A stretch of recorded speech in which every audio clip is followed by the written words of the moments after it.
Thanks for joining me this week. I joined the County Council in marking Lunar New Year Day, which is Saturday, February 10th.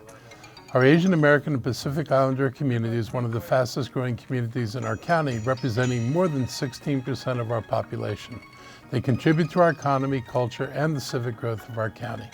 You can see the diversity in the community apparent in the numerous celebrations we've had since the start of January to honor Lunar New Year. It is an important holiday to many people, whether they be Chinese, Korean, Vietnamese, or trace their roots to another Asian nation. Many of these community leaders were an enormous help during the height of the pandemic. They played a vital role in making sure more people across our county knew how to keep themselves and their families safe.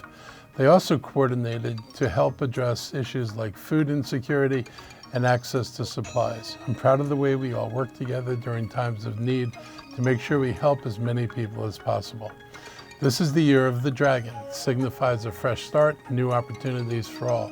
I hope you join me in wishing everyone celebrating a happy and joyous Lunar New Year. Many of you probably have been following recent issues in our school system. As a former teacher, a Montgomery County Public Schools graduate, a grandparent of a current student, and as county executive, I'm very concerned about what happens in our schools. I want to clarify that while the county government provides funding for the schools, it does not have authority over the school system. And I've not had any role in the events and decisions. The Board of Education has appointed an interim superintendent, and I hope that there will be transparency going forward. Some of the concerns that were raised last year in the reports by the Inspector General still need to be addressed. We remain unsure of what role MCPS administrators played in the sexual assault investigation of former Principal Joel Beitelman, and how other complaints and investigations were handled.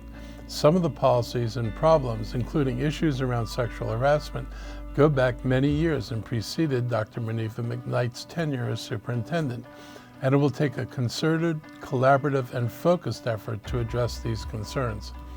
Going forward, the MCPS administration and the board will need to work with the dedicated teachers, school staff, and the greater school community to address issues in the school system that they're now facing.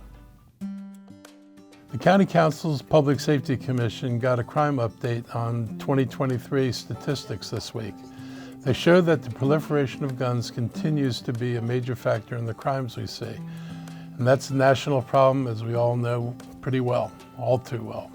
More than 3 out of every 5 homicides investigated in 23, and almost 1 in every 2 robberies involved a firearm.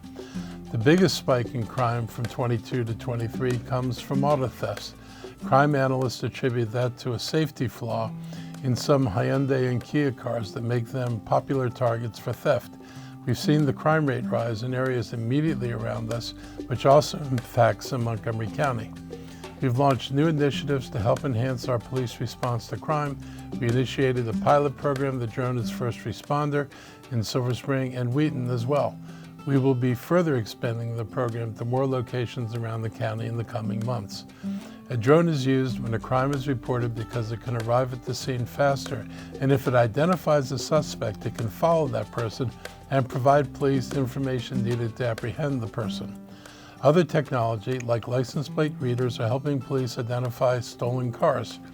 A flaw in the ignition of certain Kia and Hyundai models has been exposed on social media, and those models made up 57% of the stolen cars in the most recent reports. We've also added more public security cameras to high traffic areas like parking garages and highly trafficked streets, and we're finalizing regulations on late night safety plans for businesses, all in the name of increasing public safety.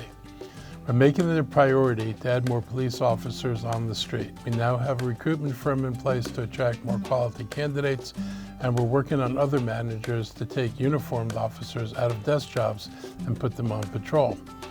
We've also been able to raise pay, make our salaries more competitive, and provide signing bonuses. Expecting people to risk their lives while keeping them at the bottom of the pay scale for our area is not realistic, and it's certainly not fair. We will be dropping the college degree requirement and integrating education requirements into training. Our college degree requirement is more limiting than most jurisdictions and doesn't necessarily provide added value. We're also changing county regs to allow us to hire former public safety employees, and we're pushing to change state hiring regs for public safety applicants that prohibit a person who admits to past marijuana use from being hired, even though it's now legal in the state. I want to send a clear signal that we have a changing department that wants to encourage people to build their public safety careers here. We're focused on community policing. Adding more officers is one of the best ways of fulfilling that goal and reducing crime, because our department is currently being hindered by officer shortages. We have work to do, but we're moving forward with plans to continue to improve public safety and to help our police officers do their job safely.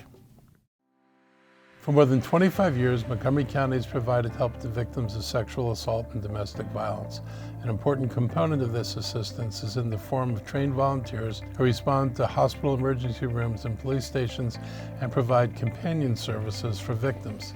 The county is seeking volunteers to join our next training session to help victims both in the immediate aftermath and on a continuing basis through court hearings and other appointments. Bilingual volunteers are encouraged to apply. To participate, volunteers need to attend an interview and then attend training programs.